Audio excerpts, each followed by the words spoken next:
문재인 대통령이 아세안 순방을 떠나기에 앞서 대학 입시 제도 전반을 재검토하라고 지시했습니다. 지금 제도가 기회에 접근하지 못하는 젊은 세대에게 깊은 상처가 되고 있다며 이같이 말했다고 청와대 관계자가 전했습니다. 조국 법무부 장관 후보자를 둘러싼 그 논란의 차원을 넘어선 지시라고 했는데 문 대통령이 조 후보자와 관련된 이야기를 꺼낸 건 지명 이후 이번이 처음입니다. 한편 내일부터 이틀 동안 열릴 예정이던 조 후보자 인사청문회는 사실상 무산됐습니다. 먼저 유미혜 기자입니다. 문재인 대통령이 대입제도 전반에 대한 재검토가 필요하다고 말했습니다.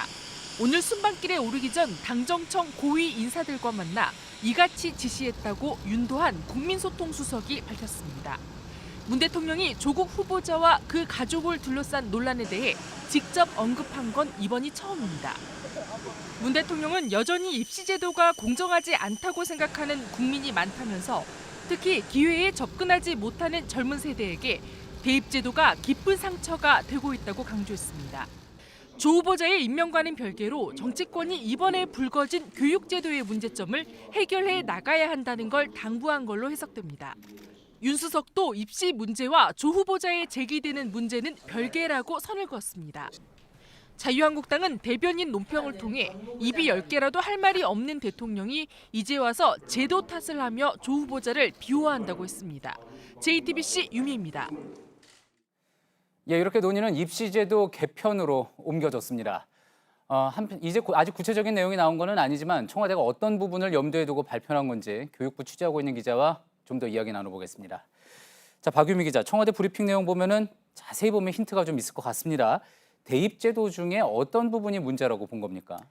네, 앞서 보신 것처럼 여전히 입시제도가 공평하지도 공정하지도 않다고 생각하는 국민들이 많다. 또 기회에 접근하지 못하는 젊은 세대에게 깊은 상처가 되고 있다는 대통령 말에 비춰서 당장은 이른바 금수저 전형으로 불리는 수시, 학생부 종합 전형을 살펴보겠다는 의미로 해석이 됩니다. 청와대 관계자는 오늘 문 대통령이 구체적으로 수시나 정시에 대한 얘기를 하지는 않았다고 말했습니다. 그런데 기본적인 문제의 출발은 수시 비중이 과다하다는 국민적 인식이 있다고도 했는데요. 다만 곧바로 조심스러운 입장을 보였습니다. 정시를 확대하면 수능 점수 1, 2점을 올리기 위해서 또 다른 과열 양상이 벌어질 수도 있어서 당장 정시를 늘려라라는 의미로 해석하기는 어렵다고 전했습니다. 수시냐 정시냐 결국 방향성의 문제고 서로 또 복잡하게 얽혀 있는 문제 아닙니까? 청와대 관계자도 그런 부분에 대해서 인식을 하고 있었던 것 같은데 자, 그렇다면 만약에 개편을 논의한다 그러면 구체적으로 어떤 부분을 좀 볼 수 있겠습니까? 네, 문 대통령이 이상론에 치우치지 말고 현실에 기초해서 실행 가능한 방안을 강구하라라고 지시했다는 점에 주목해야 합니다. 그 대입제도 변화 과정을 살펴보면 2007년 입학 사정관제가 도입되면서 수능 점수 위주의 선발에서 학생부와 교내외 활동 등이 종합적으로 반영이 됐습니다.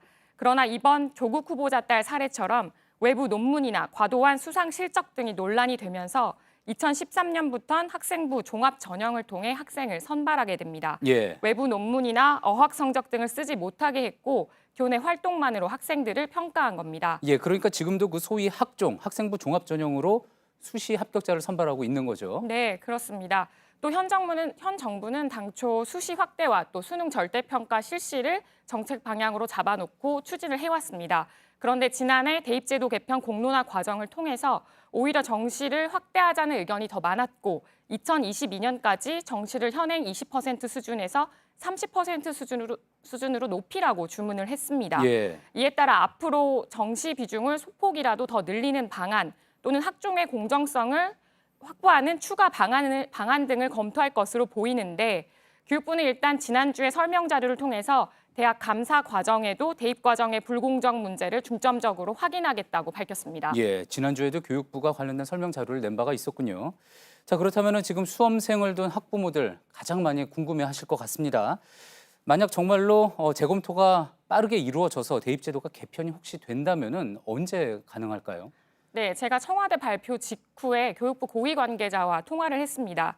그 고위 관계자 말은 청와대와 구체적인 내용을 먼저 교감하지는 않았다면서 대통령 발언 그대로 원점에서 전반적으로 재검토하겠다고만 말했습니다.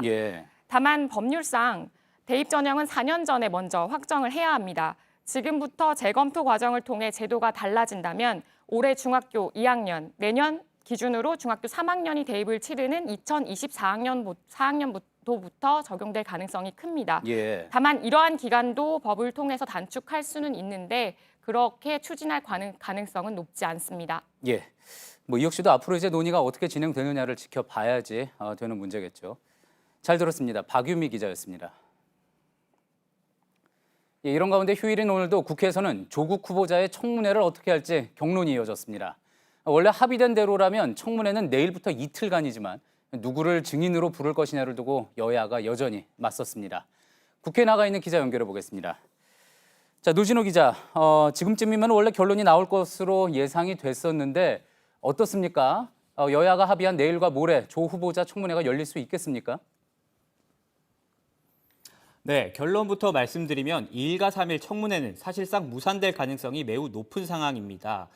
조국 후보자의 가족을 증인으로 부를 것인가를 두고 이어졌던 여야 간 지난한 이 줄다리기가 오늘까지도 사실상 협의를 보지 못했기 때문입니다. 이인영 더불어민주당 원내대표는 오늘 오전 기자간담회를 열고 이 기존 입장을 다시 한번 강조했습니다. 직접 전해드리겠습니다. 형사소송법 148조는 친족 관계에 있는 사람에 대해서는 증언을 거부할 수 있도록 규정되어 있습니다. 자유한국당의 가족청문회 주장은 법률 정신을 위반하는 인권 침해 주장일 수 있습니다.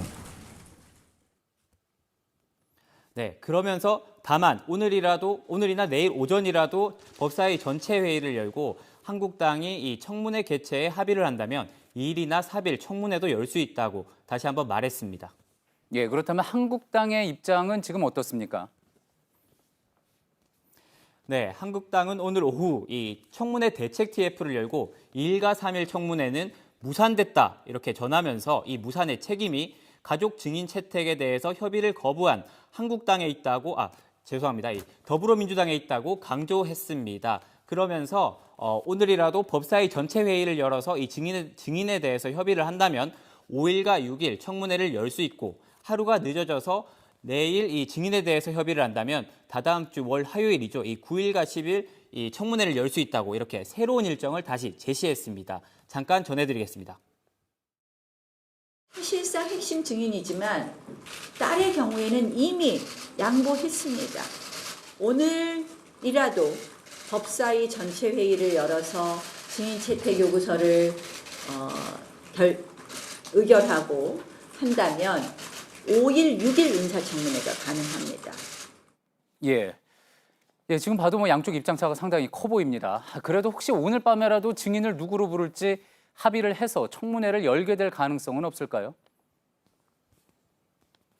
네, 쉽지 않아 보입니다. 이 한국당의 법사위 간사인 김도읍 의원은 이 가족 증인 협의에 대해서는 여지가 없는 상황이다 이렇게 말했습니다. 즉 한국당은 이 웅동학원과 사모 펀드 의혹 등 이것들을 이제 제대로 규명하기 위해서는 조국 후보자의 이 모친이나 배우자, 동생은 꼭 불러야 한다는 입장입니다. 그런데 민주당은 이에 대해서 절대 불가라는 입장을 고수하고 있기 때문에 지금 이런 상태로는 만나봐야 할 얘기가 없다는 겁니다. 우선 민주당은 내일 오전 10시에 법사위 전체 회의를 열어서 다시 한번 이 청문회 개최 일정에 대해서 다시 한번 협의를 해보자 이렇게 주장을 요구를 하고 있습니다. 이 주장에 대해서도 이 한국당은 정치 공세를 위한 명분 쌓기에 불과하다면서 참석하지 않겠다는 뜻을 밝히고 있습니다. 예, 국회에서 노진호 기자였습니다. 예, 그럼 앞으로 일정은 어떻게 될지 정치팀 유한울 기자와 한 걸음 더 들어가서 이야기해 보겠습니다. 자, 유 기자, 인사청문회가 내일 열리지 않으면 그 이후에 또 열릴 가능성, 지금 노진호 기자는 상당히 희박하다고 했는데 없다고 봐야지 되겠습니까? 네, 여야가 모레까지도 합의하지 못하면 청문회는 사실상 열리지 않을 가능성이 높아 보입니다. 여당은 아무래도 청와대 입장을 고려할 수밖에 없는데 당초 내일과 모레로 잡혔던 청문회 일정을 미루는 것에 대해 청와대가 부정적인 입장을 분명히 했기 때문입니다. 윤도한 국민소통수석은 국회 상황을 예의주시하고 있다면서도 특별한 사정의 변경이 생겼다고 보지 않는다. 이렇게 야당의 일정 연기 주장을 일축했습니다. 예. 그러다 보니 오늘 민주당이 국민청문회 카드를 다시 꺼내들었죠. 원래는 여야가 청문회 일정에 합의하면서 보류했던 카드지 않습니까? 네, 그렇습니다. 이인영 원내대표가 오늘 오전 기자간담회에서 밝힌 내용입니다. 모레까지 청문회가 열리지 않으면 국민과 직접 만나는 길을 선택하겠다면서 국민 청문회를 시사했습니다. 일각에서는 이 발언을 두고 기자회견 가능성을 언급한 거다, 이렇게 이야기를 하기도 합니다. 청와대에서는 조 후보자 임명을 강행하겠다는 기류가 셉니다. 하지만 부정적인 여론이 부담스러운 것도 사실인데요. 따라서 임명을 강행하기 전에 후보자가 직접 해명할 기회를 줘서 이러한 부담을 어느 정도 덜어내야 한다는 것으로 보입니다. 예. 마지막으로 문 대통령이 조 후보자의 인사청문 보고서를 보내달라고 국회에 다시 요구하는 것, 그러니까 이 재송부 요청 문제도 짚어봐야 할 것 같습니다. 언제까지 보내달라고 요청한 시한이 끝나면 이제 바로 장관을 임명할 수 있는 건 아닙니까? 재송부 요청은 언제 하게 될까요? 네, 법이 정한 인사청문 보고서 채택 기간은 9월 2일, 그러니까 내일 밤 12시에 끝납니다. 그 다음 날부터는 바로 재송부 요청을 할 수 있는데요. 문 대통령은 당장 오는 3일 화요일에 재송부를 요청할 것으로 보입니다. 단 이렇게 요청한 뒤에 언제까지 보고서를 보내달라고 시간을 줄지 그 기한은 좀 더 지켜봐야 할 것 같습니다. 우선 문 대통령이 순방을 마치는 6일로 기한을 설정한 뒤 귀국 직후 임명을 재가할 가능성이 점쳐지고 있습니다. 하지만 법이 허락하는 최장 기간인 9월 12일까지로 잡아놓고 여론의 추이를 좀 더 신중하게 지켜볼 수 있다는 전망도 나옵니다. 내일 여야 협상이 어떻게 진행될지도 또 다른 변수가 될 수 있습니다. 예, 잘 들었습니다. 유한울 기자였습니다. 조국 후보자는 오늘 청문회 준비단에 출근해 본인의 입장을 밝혔습니다. 답답한 심정이라면서 마지막까지 청문회를 기다리겠다고 말했습니다. 특히 청문회 논란의 핵심인 가족을 증인으로 채택하는 문제에 대해선 정치권에서 결정할 사안이라고 했습니다. 이도성 기자입니다. 오후에 사무실로 들어선 조국 후보자는 준비한 원고를 꺼내들고 입장을 내놨습니다. 오랫동안 준비하면서 국민 여러분께 소명할 기회를 기다려왔는데 답답한 심정입니다. 여야 합의로 정해진 일정이 지켜지지 않아 장관 후보자로서 고민이 크다며 인사청문회가 열린다는 소식을 기다리고 있다고도 했습니다. 관련 의혹들 어떻게 해명하실 건가요? 마지막까지 기다리겠습니다. 특히 조 후보자 가족들을 청문회장에 부를지가 논란인데 이에 대해서도 입장을 내놨습니다. 야당에서는 가족 증인이 꼭 필요하다고 주장하고 있는데 이에 대한 후보님의 입장은 어떠십니까? 그건 정치권에서 합의하고 결정할 사안이라고 봅니다. 검찰 조사와 관련해선 자신의 변호인을 선임하진 않았다며 검찰에서 특별히 연락받은 적도 없다고 했습니다. JTBC 이도성입니다.